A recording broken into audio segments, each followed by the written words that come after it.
ನಮಸ್ಕಾರ. Republic Kannada digital ನ್ಯೂಸ್ಗೆ ಸ್ವಾಗತ. ನಾನು ಹೇಮಾ. ಅಫ್ಘಾನಿಸ್ತಾನ ಈ ಹೆಸರು ಕೇಳಿದ್ರೇನೆ ಪಾಕಿಸ್ತಾನಕ್ಕೆ ಇದೀಗ ನಿದ್ದೆ ಬರ್ತಿಲ್ಲ. ಯಾಕಂದ್ರೆ ಅಫ್ಘಾನಿಸ್ತಾನದ ಮಾತುಕತೆ ಸಕ್ಸಸ್ ಆಗುತ್ತೆ. ಇನ್ನೇನು ನಾವು ಆರಾಮಾಗಿರಬಹುದು ಅಂತ ಅಂದ್ಕೊಂಡಿದ್ದ ಪಾಕ್ಗೆ ದೊಡ್ಡ ಆಘಾತವೇ ಆಗಿದೆ. ಹೌದು, ಇಸ್ಲಾಮಿಕ್ ದೇಶಗಳ ಪಾಲಿಗೆ ಗ್ರೇಟ್ ಆಗಬೇಕು ಅಂತ ಬಂದಿದ್ದ ಟರ್ಕಿಯ ಎರ್ಡೋಗನ್ಗೆ ದೊಡ್ಡ ಮುಖಭಂಗ ಆಗಿದೆ.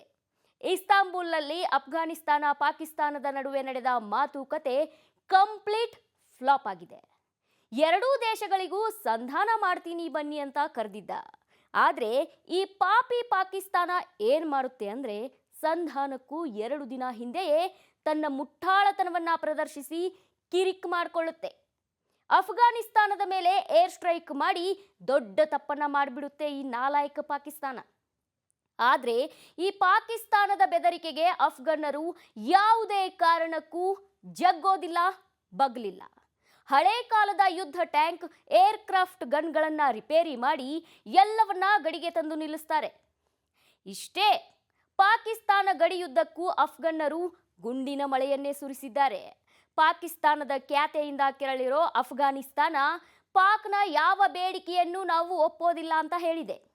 ಇನ್ನ ಅಫ್ಘನ್ನರ ಮಾತಿನಿಂದ ಕೆರಳಿದ ಪಾಕ್ ಐಎಸ್ಐ ಮುಖ್ಯಸ್ಥ ಮೊಹಮ್ಮದ್ ಆಸಿಮ್ ಮಲಿಕ್ ಸಭೆಯಿಂದ ಹೊರಗೆ ಬಂದಿದ್ದಾನೆ. ಅಲ್ಲಿಗೆ ಟರ್ಕಿಯಲ್ಲಿ ನಡೆದಂತ ಸಂಧಾನ ಸಭೆ ಸಂಪೂರ್ಣವಾಗಿ ವಿಫಲ ಆಯಿತು. ಇನ್ನ ಯುದ್ಧ ನಡೆದ್ರೆ ಯಾವ ರಾಷ್ಟ್ರದ ಸೇನಾ ಸಾಮರ್ಥ್ಯ ಎಷ್ಟಿದೆ ಅನ್ನೋದು ಕೂಡ ಮ್ಯಾಟರ್ ಆಗುತ್ತೆ. ಅಫ್ಘಾನಿಸ್ತಾನ ಹಾಗೂ ಪಾಕಿಸ್ತಾನದ ಸೇನೆಯ ಸಾಮರ್ಥ್ಯವನ್ನ ನೋಡೋದಾದ್ರೆ, ಅಫ್ಘಾನಿಸ್ತಾನ 114ನೇ ರ್ಯಾಂಕ್ ಅನ್ನ ಹೊಂದಿದೆ, ಪಾಕಿಸ್ತಾನ 7ನೇ ರ್ಯಾಂಕ್ ಹೊಂದಿದೆ. ಅಫ್ಘಾನಿಸ್ತಾನದ ಬಳಿ ಯಾವುದೇ ನ್ಯೂಕ್ಲಿಯರ್ ಶಸ್ತ್ರಾಸ್ತ್ರಗಳಿಲ್ಲ. ಆದರೆ ಪಾಕಿಸ್ತಾನದ ಬಳಿ 165 ನ್ಯೂಕ್ಲಿಯರ್ ವೆಪನ್ಸ್ ಇವೆ. ಇನ್ನು ಅಫ್ಘಾನಿಸ್ತಾನದ ಬಳಿ ಕೇವಲ 80,000 ಸೈನಿಕರಿದ್ರೆ, ಪಾಕ್ ಬಳಿ 6,54,000 ಸೈನಿಕರಿದ್ದಾರೆ ವೀಕ್ಷಕರೇ. ಇನ್ನ ಅಫ್ಘಾನ್ ಬಳಿ 220 ಯುದ್ಧ ವಿಮಾನಗಳಿದ್ರೆ, ಪಾಕಿಸ್ತಾನದಲ್ಲಿ 1,434 ಫೈಟರ್ ಜೆಟ್ಗಳಿವೆ. ಇನ್ನ ರಾಕೆಟ್ ಲಾಂಚರ್ ಯಾರ್ಯಾರ ಬಳಿ ಎಷ್ಟೆಷ್ಟಿವೆ ಅನ್ನೋದನ್ನ ನೋಡೋದಾದ್ರೆ, ಅಫ್ಘಾನಿಸ್ತಾನದ ಬಳಿ 82 ಹಾಗೂ ಪಾಕಿಸ್ತಾನದ ಬಳಿ 602 ರಾಕೆಟ್ ಲಾಂಚರ್ಗಳಿವೆ. ಇನ್ನ ಅಫ್ಘನ್ನರ ಬಳಿ 57 ಹೆಲಿಕಾಪ್ಟರ್ ಹಾಗೂ ಪಾಕ್ ಬಳಿ 352 ಹೆಲಿಕಾಪ್ಟರ್ಗಳಿವೆ. ಇನ್ನ ಯುದ್ಧ ಟ್ಯಾಂಕ್ಗಳನ್ನ ಹೊಂದೋದ್ರಲ್ಲೂ ಕೂಡ ಅಫ್ಘಾನಿಸ್ತಾನ ಹಿಂದೆ ಇದೆ. 42 ಅಫ್ಘನ್ ಬಳಿ ಇದ್ರೆ, ಪಾಕಿಸ್ತಾನದ ಬಳಿ 3,742 ಯುದ್ಧ ಟ್ಯಾಂಕ್ಗಳಿವೆ. ಇನ್ನ ರಾಕೆಟ್ ಆರ್ಟಿಲರಿ ವಿಷಯಕ್ಕೆ ಬಂದ್ರೆ, ಅಲ್ಲೂ ಕೂಡ ಪಾಕಿಸ್ತಾನದ ಬಳಿ ಹೆಚ್ಚು ರಾಕೆಟ್ ಆರ್ಟಿಲರಿ ಇವೆ. ಅಫ್ಘಾನಿಸ್ತಾನದ ಬಳಿ ಹೆಚ್ಚು ಆರ್ಟಿಲರಿಗಳಿಲ್ಲ. ಆದರೆ ಪಾಕ್ ಬಳಿ 1,738 ರಾಕೆಟ್ ಆರ್ಟಿಲರಿ ಇವೆ.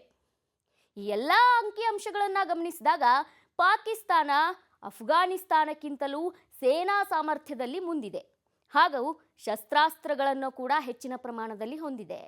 ಇಷ್ಟಿದ್ರೂ ಕೂಡ ಜಿನ್ನಾ ಲ್ಯಾಂಡ್ ಅಫ್ಘನ್ನರಿಗೆ ಹೆದರೋದೇಕೆ? ಈ ಪ್ರಶ್ನೆ ನಿಮಗೆಲ್ಲ ಕಾಡ್ತಿರಬಹುದು. ಅದನ್ನು ಹೇಳ್ತೀನಿ. ಈ ಅಫ್ಘನ್ನರಿಗೆ ಯುದ್ಧ ಅನ್ನೋದು ಹೊಸತಲ್ಲ. ನಿರಂತರವಾಗಿ ಯುದ್ಧ ಮಾಡ್ತಾನೇ ಬಂದಿರೋ ಇವರಿಗೆ ವಾರ್ ಅನ್ನೋದು ನೀರು ಕುಡಿದಷ್ಟೇ ಸಲೀಸು.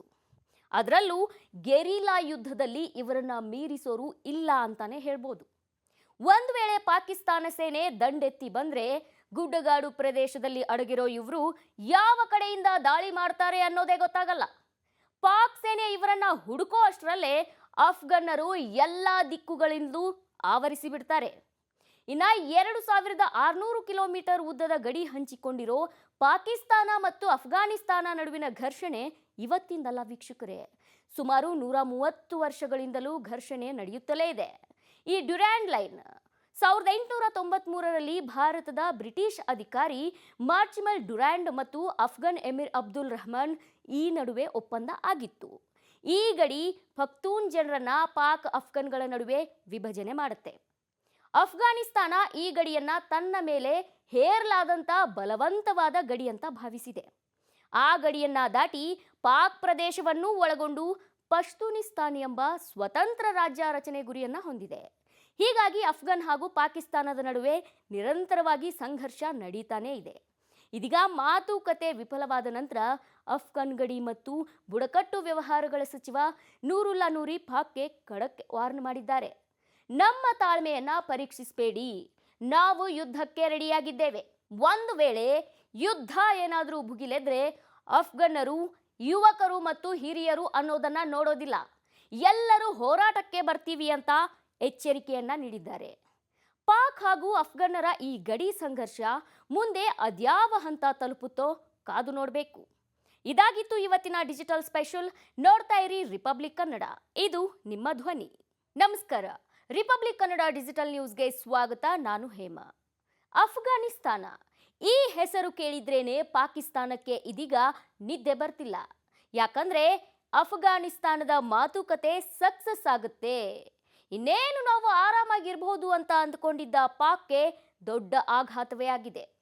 ಹೌದು, ಇಸ್ಲಾಮಿಕ್ ದೇಶಗಳ ಪಾಲಿಗೆ ಗ್ರೇಟ್ ಆಗಬೇಕು ಅಂತ ಬಂದಿದ್ದ ಟರ್ಕಿಯ ಎರ್ಡೋಗನ್ಗೆ ದೊಡ್ಡ ಮುಖಭಂಗ ಆಗಿದೆ. ಇಸ್ತಾಂಬುಲ್ನಲ್ಲಿ ಅಫ್ಘಾನಿಸ್ತಾನ ಪಾಕಿಸ್ತಾನದ ನಡುವೆ ನಡೆದ ಮಾತುಕತೆ ಕಂಪ್ಲೀಟ್ ಫ್ಲಾಪ್ ಆಗಿದೆ. ಎರಡೂ ದೇಶಗಳಿಗೂ ಸಂಧಾನ ಮಾಡ್ತೀನಿ ಬನ್ನಿ ಅಂತ ಕರೆದಿದ್ದ. ಆದರೆ ಈ ಪಾಪಿ ಪಾಕಿಸ್ತಾನ ಏನ್ ಮಾಡುತ್ತೆ ಅಂದ್ರೆ, ಸಂಧಾನಕ್ಕೂ 2 ದಿನ ಹಿಂದೆಯೇ ತನ್ನ ಮುಟ್ಟಾಳತನವನ್ನ ಪ್ರದರ್ಶಿಸಿ ಕಿರಿಕ್ ಮಾಡಿಕೊಳ್ಳುತ್ತೆ. ಅಫ್ಘಾನಿಸ್ತಾನದ ಮೇಲೆ ಏರ್ ಸ್ಟ್ರೈಕ್ ಮಾಡಿ ದೊಡ್ಡ ತಪ್ಪನ್ನ ಮಾಡಿಬಿಡುತ್ತೆ ಈ ನಾಲಾಯಕ ಪಾಕಿಸ್ತಾನ. ಆದರೆ ಈ ಪಾಕಿಸ್ತಾನದ ಬೆದರಿಕೆಗೆ ಅಫ್ಘನ್ನರು ಯಾವುದೇ ಕಾರಣಕ್ಕೂ ಜಗ್ಗೋದಿಲ್ಲ, ಬಗ್ಲಿಲ್ಲ. ಹಳೆ ಕಾಲದ ಯುದ್ಧ ಟ್ಯಾಂಕ್, ಏರ್ಕ್ರಾಫ್ಟ್ ಗನ್ಗಳನ್ನ ರಿಪೇರಿ ಮಾಡಿ ಎಲ್ಲವನ್ನ ಗಡಿಗೆ ತಂದು ನಿಲ್ಲಿಸ್ತಾರೆ. ಇಷ್ಟೇ, ಪಾಕಿಸ್ತಾನ ಗಡಿಯುದ್ದಕ್ಕೂ ಅಫ್ಘನ್ನರು ಗುಂಡಿನ ಮಳೆಯನ್ನೇ ಸುರಿಸಿದ್ದಾರೆ. ಪಾಕಿಸ್ತಾನದ ಖ್ಯಾತೆಯಿಂದ ಕೆರಳಿರೋ ಅಫ್ಘಾನಿಸ್ತಾನ ಪಾಕ್ನ ಯಾವ ಬೇಡಿಕೆಯನ್ನು ನಾವು ಒಪ್ಪೋದಿಲ್ಲ ಅಂತ ಹೇಳಿದೆ. ಇನ್ನ ಅಫ್ಘನ್ನರ ಮಾತಿನಿಂದ ಕೆರಳಿದ ಪಾಕ್ ಐಎಸ್ಐ ಮುಖ್ಯಸ್ಥ ಮೊಹಮ್ಮದ್ ಆಸಿಮ್ ಮಲಿಕ್ ಸಭೆಯಿಂದ ಹೊರಗೆ ಬಂದಿದ್ದಾನೆ. ಅಲ್ಲಿಗೆ ಟರ್ಕಿಯಲ್ಲಿ ನಡೆದಂತ ಸಂಧಾನ ಸಭೆ ಸಂಪೂರ್ಣವಾಗಿ ವಿಫಲ ಆಯಿತು. ಇನ್ನ ಯುದ್ಧ ನಡೆದ್ರೆ ಯಾವ ರಾಷ್ಟ್ರದ ಸೇನಾ ಸಾಮರ್ಥ್ಯ ಎಷ್ಟಿದೆ ಅನ್ನೋದು ಕೂಡ ಮ್ಯಾಟರ್ ಆಗುತ್ತೆ. ಅಫ್ಘಾನಿಸ್ತಾನ ಹಾಗೂ ಪಾಕಿಸ್ತಾನದ ಸೇನೆಯ ಸಾಮರ್ಥ್ಯವನ್ನ ನೋಡೋದಾದ್ರೆ, ಅಫ್ಘಾನಿಸ್ತಾನ 114ನೇ ರ್ಯಾಂಕ್ ಅನ್ನ ಹೊಂದಿದೆ, ಪಾಕಿಸ್ತಾನ 7ನೇ ರ್ಯಾಂಕ್ ಹೊಂದಿದೆ. ಅಫ್ಘಾನಿಸ್ತಾನದ ಬಳಿ ಯಾವುದೇ ನ್ಯೂಕ್ಲಿಯರ್ ಶಸ್ತ್ರಾಸ್ತ್ರಗಳಿಲ್ಲ, ಆದರೆ ಪಾಕಿಸ್ತಾನದ ಬಳಿ 165 ನ್ಯೂಕ್ಲಿಯರ್ ವೆಪನ್ಸ್ ಇವೆ. ಇನ್ನು ಅಫ್ಘಾನಿಸ್ತಾನದ ಬಳಿ ಕೇವಲ 80,000 ಸೈನಿಕರಿದ್ರೆ ಪಾಕ್ ಬಳಿ 6,54,000 ಸೈನಿಕರಿದ್ದಾರೆ ವೀಕ್ಷಕರೇ. ಇನ್ನ ಅಫ್ಘಾನ್ ಬಳಿ 220 ಯುದ್ಧ ವಿಮಾನಗಳಿದ್ರೆ ಪಾಕಿಸ್ತಾನದಲ್ಲಿ 1,434 ಫೈಟರ್ ಜೆಟ್ಗಳಿವೆ. ಇನ್ನ ರಾಕೆಟ್ ಲಾಂಚರ್ ಯಾರ್ಯಾರ ಬಳಿ ಎಷ್ಟೆಷ್ಟಿವೆ ಅನ್ನೋದನ್ನ ನೋಡೋದಾದ್ರೆ, ಅಫ್ಘಾನಿಸ್ತಾನದ ಬಳಿ 82 ಹಾಗೂ ಪಾಕಿಸ್ತಾನದ ಬಳಿ 602 ರಾಕೆಟ್ ಲಾಂಚರ್ಗಳಿವೆ. ಇನ್ನ ಅಫ್ಘನ್ನರ ಬಳಿ 57 ಹೆಲಿಕಾಪ್ಟರ್ ಹಾಗೂ ಪಾಕ್ ಬಳಿ 352 ಹೆಲಿಕಾಪ್ಟರ್ಗಳಿವೆ. ಇನ್ನ ಯುದ್ಧ ಟ್ಯಾಂಕ್ಗಳನ್ನ ಹೊಂದೋದ್ರಲ್ಲೂ ಕೂಡ ಅಫ್ಘಾನಿಸ್ತಾನ ಹಿಂದೆ ಇದೆ. 42 ಅಫ್ಘನ್ ಬಳಿ ಇದ್ರೆ ಪಾಕಿಸ್ತಾನದ ಬಳಿ 3,742 ಯುದ್ಧ ಟ್ಯಾಂಕ್ಗಳಿವೆ. ಇನ್ನ ರಾಕೆಟ್ ಆರ್ಟಿಲರಿ ವಿಷಯಕ್ಕೆ ಬಂದ್ರೆ ಅಲ್ಲೂ ಕೂಡ ಪಾಕಿಸ್ತಾನದ ಬಳಿ ಹೆಚ್ಚು ರಾಕೆಟ್ ಆರ್ಟಿಲರಿ ಇವೆ, ಅಫ್ಘಾನಿಸ್ತಾನದ ಬಳಿ ಹೆಚ್ಚು ಆರ್ಟಿಲರಿಗಳಿಲ್ಲ. ಆದರೆ ಪಾಕ್ ಬಳಿ 1,738 ರಾಕೆಟ್ ಆರ್ಟಿಲರಿ ಇವೆ. ಈ ಎಲ್ಲ ಅಂಕಿಅಂಶಗಳನ್ನು ಗಮನಿಸಿದಾಗ ಪಾಕಿಸ್ತಾನ ಅಫ್ಘಾನಿಸ್ತಾನಕ್ಕಿಂತಲೂ ಸೇನಾ ಸಾಮರ್ಥ್ಯದಲ್ಲಿ ಮುಂದಿದೆ, ಹಾಗೂ ಶಸ್ತ್ರಾಸ್ತ್ರಗಳನ್ನು ಕೂಡ ಹೆಚ್ಚಿನ ಪ್ರಮಾಣದಲ್ಲಿ ಹೊಂದಿದೆ. ಇಷ್ಟಿದ್ರೂ ಕೂಡ ಜಿನ್ನಾ ಲ್ಯಾಂಡ್ ಅಫ್ಘನ್ನರಿಗೆ ಹೆದರೋದೇಕೆ? ಈ ಪ್ರಶ್ನೆ ನಿಮಗೆಲ್ಲ ಕಾಡ್ತಿರಬಹುದು, ಅದನ್ನು ಹೇಳ್ತೀನಿ. ಈ ಅಫ್ಘನ್ನರಿಗೆ ಯುದ್ಧ ಅನ್ನೋದು ಹೊಸತಲ್ಲ, ನಿರಂತರವಾಗಿ ಯುದ್ಧ ಮಾಡ್ತಾನೇ ಬಂದಿರೋ ಇವರಿಗೆ ವಾರ್ ಅನ್ನೋದು ನೀರು ಕುಡಿದಷ್ಟೇ ಸಲೀಸು. ಅದರಲ್ಲೂ ಗೆರಿಲ್ಲಾ ಯುದ್ಧದಲ್ಲಿ ಇವರನ್ನ ಮೀರಿಸೋರು ಇಲ್ಲ ಅಂತಾನೆ ಹೇಳ್ಬೋದು. ಒಂದು ವೇಳೆ ಪಾಕಿಸ್ತಾನ ಸೇನೆ ದಂಡೆತ್ತಿ ಬಂದ್ರೆ ಗುಡ್ಡಗಾಡು ಪ್ರದೇಶದಲ್ಲಿ ಅಡಗಿರೋ ಇವರು ಯಾವ ಕಡೆಯಿಂದ ದಾಳಿ ಮಾಡ್ತಾರೆ ಅನ್ನೋದೇ ಗೊತ್ತಾಗಲ್ಲ. ಪಾಕ್ ಸೇನೆ ಇವರನ್ನ ಹುಡುಕೋ ಅಷ್ಟರಲ್ಲೇ ಅಫ್ಘನ್ನರು ಎಲ್ಲ ದಿಕ್ಕುಗಳಿಂದಲೂ ಆವರಿಸಿ ಬಿಡ್ತಾರೆ. ಇನ್ನ 2,600 ಕಿಲೋಮೀಟರ್ ಉದ್ದದ ಗಡಿ ಹಂಚಿಕೊಂಡಿರೋ ಪಾಕಿಸ್ತಾನ ಮತ್ತು ಅಫ್ಘಾನಿಸ್ತಾನ ನಡುವಿನ ಘರ್ಷಣೆ ಇವತ್ತಿಂದಲ್ಲ ವೀಕ್ಷಕರೇ, ಸುಮಾರು 130 ವರ್ಷಗಳಿಂದಲೂ ಘರ್ಷಣೆ ನಡೆಯುತ್ತಲೇ ಇದೆ. ಈ ಡ್ಯುರಾಂಡ್ ಲೈನ್ 1893ರಲ್ಲಿ ಭಾರತದ ಬ್ರಿಟಿಷ್ ಅಧಿಕಾರಿ ಮಾರ್ಚಿಮಲ್ ಡ್ಯುರಾಂಡ್ ಮತ್ತು ಅಫ್ಘನ್ ಎಮಿರ್ ಅಬ್ದುಲ್ ರಹಮಾನ್ ಈ ನಡುವೆ ಒಪ್ಪಂದ ಆಗಿತ್ತು. ಈ ಗಡಿ ಪಖ್ತೂನ್ ಜನರನ್ನ ಪಾಕ್ ಅಫ್ಘನ್ಗಳ ನಡುವೆ ವಿಭಜನೆ ಮಾಡುತ್ತೆ. ಅಫ್ಘಾನಿಸ್ತಾನ ಈ ಗಡಿಯನ್ನ ತನ್ನ ಮೇಲೆ ಹೇರಲಾದಂಥ ಬಲವಂತವಾದ ಗಡಿ ಅಂತ ಭಾವಿಸಿದೆ. ಆ ಗಡಿಯನ್ನ ದಾಟಿ ಪಾಕ್ ಪ್ರದೇಶವನ್ನು ಒಳಗೊಂಡು ಪಶ್ತೂನಿಸ್ತಾನ್ ಎಂಬ ಸ್ವತಂತ್ರ ರಾಜ್ಯ ರಚನೆ ಗುರಿಯನ್ನ ಹೊಂದಿದೆ. ಹೀಗಾಗಿ ಅಫ್ಘಾನ್ ಹಾಗೂ ಪಾಕಿಸ್ತಾನದ ನಡುವೆ ನಿರಂತರವಾಗಿ ಸಂಘರ್ಷ ನಡೀತಾನೇ ಇದೆ. ಇದೀಗ ಮಾತುಕತೆ ವಿಫಲವಾದ ನಂತರ ಅಫ್ಘಾನ್ ಗಡಿ ಮತ್ತು ಬುಡಕಟ್ಟು ವ್ಯವಹಾರಗಳ ಸಚಿವ ನೂರುಲ್ಲಾ ನೂರಿ ಪಾಕ್ಗೆ ಖಡಕ್ ವಾರ್ನ್ ಮಾಡಿದ್ದಾರೆ. ನಮ್ಮ ತಾಳ್ಮೆಯನ್ನ ಪರೀಕ್ಷಿಸಬೇಡಿ, ನಾವು ಯುದ್ಧಕ್ಕೆ ರೆಡಿಯಾಗಿದ್ದೇವೆ. ಒಂದು ವೇಳೆ ಯುದ್ಧ ಏನಾದರೂ ಭುಗಿಲೆದ್ರೆ ಅಫ್ಘನ್ನರು ಯುವಕರು ಮತ್ತು ಹಿರಿಯರು ಅನ್ನೋದನ್ನ ನೋಡೋದಿಲ್ಲ, ಎಲ್ಲರೂ ಹೋರಾಟಕ್ಕೆ ಬರ್ತೀವಿ ಅಂತ ಎಚ್ಚರಿಕೆಯನ್ನ ನೀಡಿದ್ದಾರೆ. ಪಾಕ್ ಹಾಗೂ ಅಫ್ಘನ್ನರ ಈ ಗಡಿ ಸಂಘರ್ಷ ಮುಂದೆ ಅದ್ಯಾವ ಹಂತ ತಲುಪುತ್ತೋ ಕಾದು ನೋಡಬೇಕು. ಇದಾಗಿತ್ತು ಇವತ್ತಿನ ಡಿಜಿಟಲ್ ಸ್ಪೆಷಲ್. ನೋಡ್ತಾ ಇರಿ ರಿಪಬ್ಲಿಕ್ ಕನ್ನಡ, ಇದು ನಿಮ್ಮ ಧ್ವನಿ.